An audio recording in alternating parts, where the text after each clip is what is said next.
Hey guys, my name is Parisha Smith and welcome to Double Dipping the Recap. I'm here with James Winborn and he's going to talk about all things double dipping. Episode 1, 2, 3, his inspiration, the characters and all that. So stay tuned.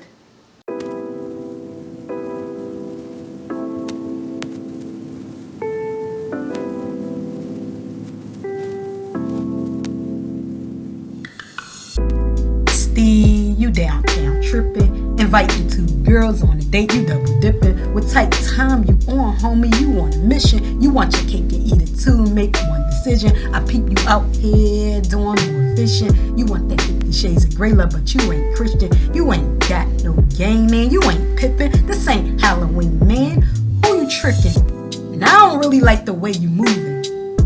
Lynn and Tiff, they don't deserve that. They don't deserve making play like tic-tac. X and O's for both, I know you love that. But come on, homie, stop the bull crap double dipping. Steve, this could have been one simple date. You turned this love triangle to a bunch of hate. Why couldn't you just choose one mate? Using Jason the Rock to be great. Now here comes the bait. Homie, you need to skate. Cause if you don't, they gon' be up in your face. Now here comes the bait. Homie, you need to skate. Cause if you don't, they gon' be up in your face like every man cheat, every man creep, every man ain't ish. This is what I peep.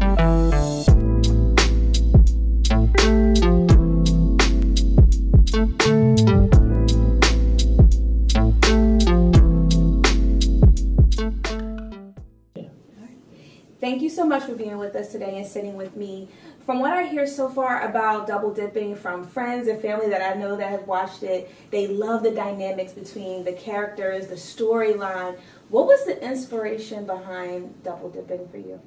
When I started writing this, I had no idea what I was going to write. I just started writing. I had the characters, the guys that are on the movie, Khalil, Hassani, Miles, and Keith, and DeAndre.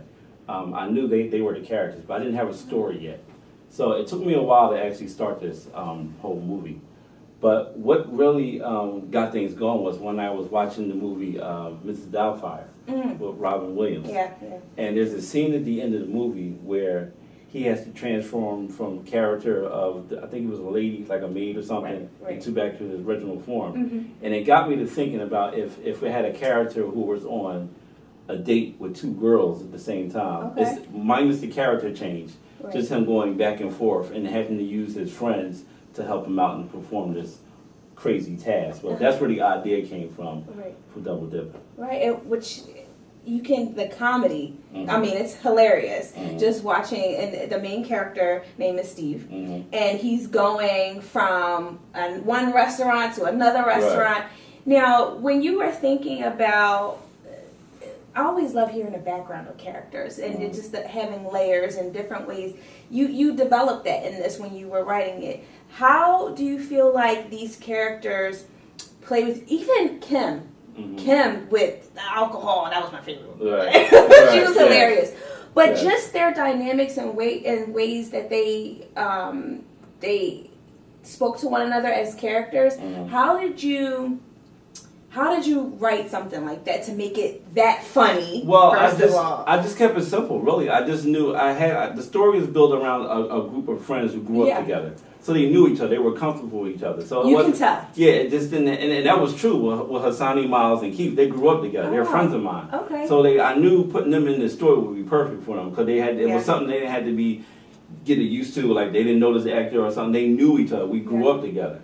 So that comfortable comfortable setting that you see is real. Wow. But it's just injected into the story. Yeah, because I love it. Even their banters and things. I'm like, is some of that improv a little bit? Right. Yeah. Like some of it, I can kind of tell. Some of this. Yeah. Yeah. I love that part. And so many people that I know that watched it felt the same way. It's like, are they improv? Was that written in there?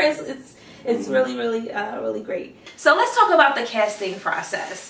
One of my favorite characters, Kim, who's played by Ayanna, she was hilarious. So that brings me like the other female characters. Why did you choose them? What about them? You put them in certain roles. Well, I'll start with Ayanna. So that's a favorite. Yeah. I actually put an audition sheet out on Philadelphia Film .org and about double dipping and saying I needed females for the different roles, and she responded. So we did an actual audition on Skype, me and Ayana, and I told her in the audition, I remember her saying this too. I said, "Look, don't be nervous. I'm giving you the role." Like it was like after a couple lines, I knew that I wanted to use her. She was that talented and that impressive. Yeah. So, and it turns out that it's funny that I know her mother. Oh wow. Yeah, it's a long story, but yeah. Right. So it's funny, but so Ayana was a go. Then Janelle also responded on the Philadelphia website. Oh wow. That's how I met Janelle. And Lanisha, she was supposed to be working on another project with me that kind of got terminated. But I told her to stick around. If I have something else, I'll hit her up, and I did. And Erica also was on the Philadelphia film site too, so we responded to that. So that's how I got the 4 girls to be involved with Double Dip. That's awesome. So producing this movie and then turning it into a web series, was it difficult, especially because you had so many different, between the restaurants, being outside, the elements, dealing with so many different things, timing. How would you say the level of difficulty for producing this? It was extremely hard. I mean, factoring in that most of us were still for the people that were in film, we're still in school. Yeah. So we had to balance that along with our working schedule, our family. Like everyone had a family. Right. So it was a whole bunch of juggling. When you have 9 cast members and you may have a scene that has only 5 people in it, you need 5 yeses when you're trying to produce, like, can we shoot tonight? Yes, yes, yes. You get 1 no, you got to start all over. Yeah. So that has happened a couple of times doing this. That's what made it so long as far as shooting this. It took a while. It took almost 2 years. Wow. Because we stopped and started. So it was difficult. The producing part was difficult. I was fortunate to be able to use the 2 restaurants. Kind of wasn't hard at all. They were kind of all in. They heard about the idea of someone shooting something in Philadelphia and they wanted to be a part of it. Yeah. Because they see the credits and their name on the lights at the end. Right. They wanted the exposure, so that was fine. Keith, who plays Rock in the movie, he let us use his barbershop. He's the owner of his barbershop, so he let us use that. Here, this is where a lot of it took place, here in the living room or my bathroom, or so we had to use what we had without spending. It's low budget films. You got to do what you got to do to make it work. Right. So, absolutely. Well, speaking of that, it just seems like that's exactly what you did. You did the best with what you could, especially with the timing and working with different actors. What advice would you give to somebody that's trying to do their first film and are hit with all the same type of issues? What would your advice be to someone like that? I guess when you're starting like low budget films, try to keep your script simple as possible. You got to think about what you're writing. Can you produce? What I mean by produce is, can you make it happen? Like if you need a park, that's easy. You go get a park. I mean, but if you're doing something big or you're writing something big, you got to be smart. Like, can I afford to get this location? Or will I have permission to use this location? So that went into the thought process of writing this. Yeah. I had to think about where I was going to shoot this at the same time. Yeah. And did you run into hiccups with that as far as like where? Because you wrote in that you wanted to do the restaurants. Was it difficult to find out how, like, did you go, how am I going to find a restaurant? Yeah. I spent a lot of time. Actually, one day I went downtown with a list of 5 restaurants and went into each one of them and imagined my cast, even though I haven't started shooting yet, what it would look like to shoot in this location. Whatever, was the lighting good or, was it noisy or whatever. Right. So I narrowed it down to where we shot Bart's, which was my final decision. I fell in love with that place. Yeah. And I got in touch with the owner and had a sit-down meeting with him. And he was like, do it. Yeah. So James, I noticed that in episode 3 there were some changes that were made. Can you kind of explain that to us? So yes, there is a different look to episode 3. The reason why that's done that way is because episode 3 is the females telling their side of the story. So what I wanted to do was kind of build up their own scenario about what happened. So that's why I kind of changed things up as far as with the flashbacks and things like that. It's actually the footage from the second time we started shooting. So it just gives them another view about how things happen in their point of view. So what was your inspiration for doing that type of transition? Well, it's something I've seen done on sitcoms where a certain event may have happened and there were multiple characters involved and each one had to tell their own story about how it happened. So you'll see, like, for instance, you may see someone in a different costume or you know, shirt, pants, or whatever, or totally different. Like, the environment may be different. So that's where I kind of got the idea from, just to play with the footage that we have and to incorporate it into the web series. And now it's just all about the female's point of view. So you had a team on your production team. Mm-hmm. Do you feel like, not what do you feel like, was there a lot of coaching involved, or do you felt like you had a team that were all strong in their own suit? I was on set before, guys. I was playing the waiter. Yeah, episode 2. Check that out. But the team was on point, on time. They knew what they were doing. Anybody I asked on set, any kind of question, they all knew what was going on. How did you create a production team that was so on top of their game? Well, the thing about it was we were all in school together, basically. Yeah. Everyone that was behind the camera. I mean, you know, Reggie, DeAndre had so many hats in this program, in this process anyway, but, I mean, he was the actor, he was the producer, he was the editor. I mean, we were all in about film, you know, so we knew what to do, how to set up things. So that's why it ran smoothly behind the scenes, you know, with being on time and having the proper equipment and things like that. So it was about experience. It wasn't like we were just saying, bring your camcorder and let's make this movie. You know, it wasn't like that. We had lights and audio and proper equipment on set and knew how to use it. So Double Dippin' was originally a lengthier movie, and you decided to break it down into 3 episodes. Why is that? Well, we were almost actually completed the whole movie, and we ran into some scheduling issues. My cinematographer, Reggie, was in the process of doing his own senior film. We was in school at the time. Okay. So his deadline to start that project was coming up, and we had a couple of actors that were going away for the summer, for vacations and whatever. So we decided to take a break. Okay. And then let him do his film, and then the vacation will be over and we'll pick up. Well, it was time to pick up again. Yeah. We had people change hair colors, people lost their beard, like everything, images changed. Right. And we know we needed to complete the film, but we couldn't do this at the time, so we needed to start it over. Yeah. So we started the whole process over again. But among us doing that, we weren't happy with some of the way some of the footage was coming out and things, so we decided to then turn it into a web series. So we kind of like chopped things up. Right. And how was that like starting over? How did you feel frustrated, or did you feel like, you know what, we're going to come back and we're going to do this and it's going to be fast? First I was highly upset. Yeah. Starting over because we were almost done. Right. And then to start it all over, I was highly upset. But then I even started posting on Facebook bigger and better because it gave me a chance to correct some things that maybe I wasn't happy with, shots or way something was said or locations, whatever. So it gave me a chance to do things over. So I was happy about that. Yeah. Starting over. So the cast was all in. I didn't know they were going to be all in too, to do everything over, but they was all in, and then we did it again. So awesome. Now, speaking of the scenes, like, I love the way the 2 girls, and then you get the split screens, and then you're going back and forth between phone calls and things like that. How was it working? Was that shot in different days, or was that all like? It was. That was seamless.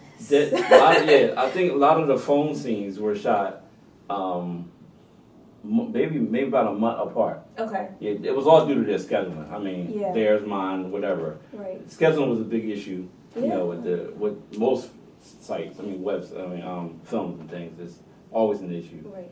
So that was a big part. It was spread out, definitely. And you just got to make it work. Yeah, we make it work, Yeah. That's wonderful. Mm-hmm. So, kind of dig into the storyline a little bit. Steve, at first he just seems like a really good guy, right? Mm-hmm. And and he's just kind of, at first he's with Lynn. Mm-hmm. He's with Lynn, and, you know, I like Lynn. She was really great. We'll dive into the character really quick, but Steve...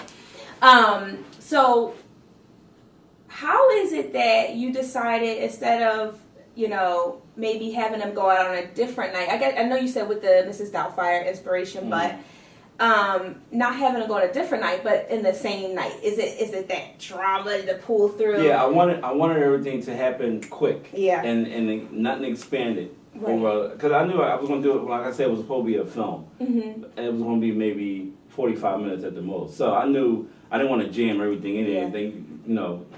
So I just wanted to kind of be like one night, one big disaster, all controlled by what he did. He didn't care. Like, right. and that's his character. He's a gentleman that has like a Rolodex of girls and not committed to nobody, Right. does what he wants. Right. And doesn't think. Right. At the same time, and that's explained in the very opening of the web series Mm-hmm. when he's laying on the bed and he's just saying, you know, it is what I just say sorry or my bad, and you know, that's his whole mindset. Yeah, he doesn't think things through. Right. So now you can obviously see that in episode 2 when everybody's in one place. Mm-hmm. So the other woman, Tiffany, Mm-hmm. she finds out where he is, goes to the restaurant where Lynn is, Mm-hmm. and this whole interaction happens. Mm-hmm. Now, I know it probably took you some time to write that, because that's like the monumental part where Mm-hmm. both women find out about each other. What was the inspiration with that? Like, what did you like?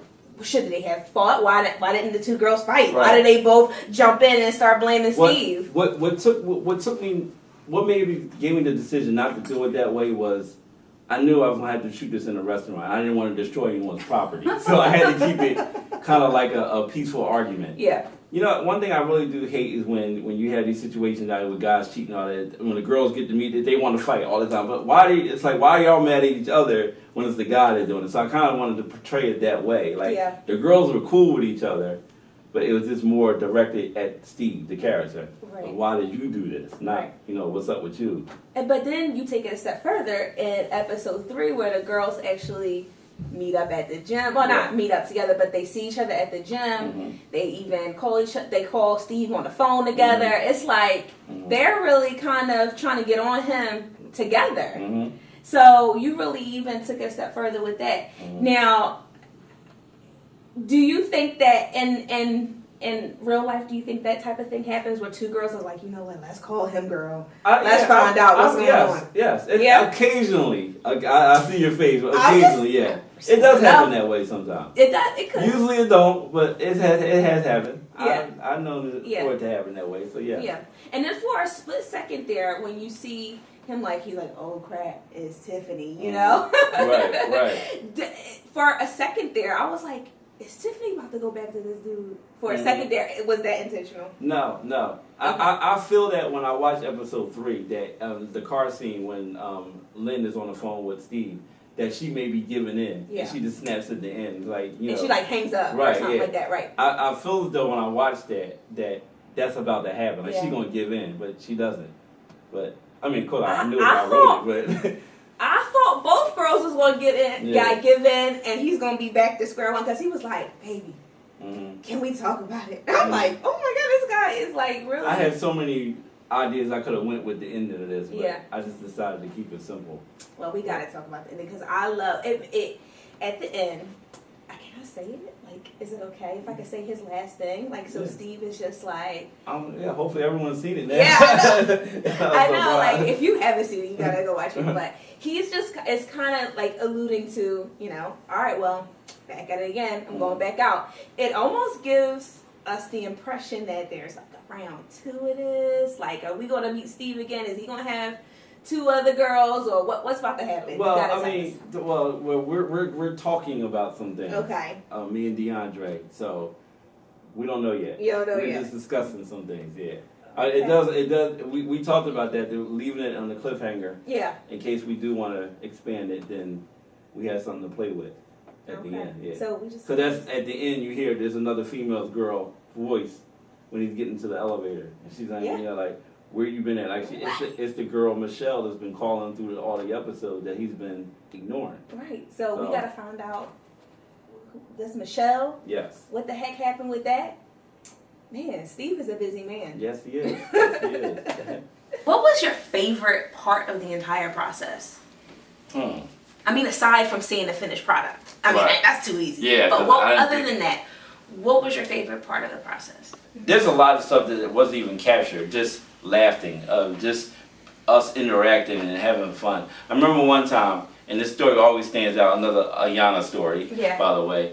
When we started reshooting for the second time, we were in one of the restaurant scenes, and something happened that was hilarious. And Ayana laughed. Like sometimes when she laughed, it's uncontrollable. Yeah. But she said, "I missed you guys." Like it showed that we had a good team. Like we just had fun on set. Yeah. And I remember that being, I guess, one of the great moments that when you hear something that you know that kind of like gives you like the thumbs up that we're doing the right thing. You know. Yeah. So there you have it. We sat with James Winborn about all behind the scenes of double dipping. It was so mind-blowing to hear some of the things that happened, some of the mishaps, the timing issues, but nonetheless they pulled together and created this amazing web series. I hope you guys enjoyed it, and again, if you have not watched Double Dippin', you better go check it out. Thanks guys. My name is Parisha Smith and we are out.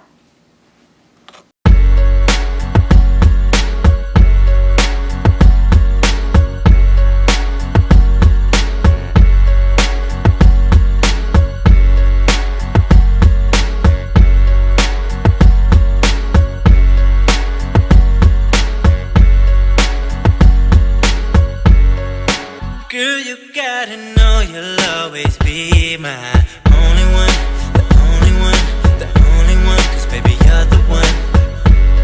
Tonight I'm taking off so I can make time for the one. Yeah, 'cause you're the one, the only one. Yo, floor seats, row 5 at the Barclays. My girl's physical, she wanna see Beyonce. Lipstick from hugging me close was on the collar. Tomorrow night, then we gon' crash the Oscars. Shout out to my LA jeweler for the chandelier around the neck.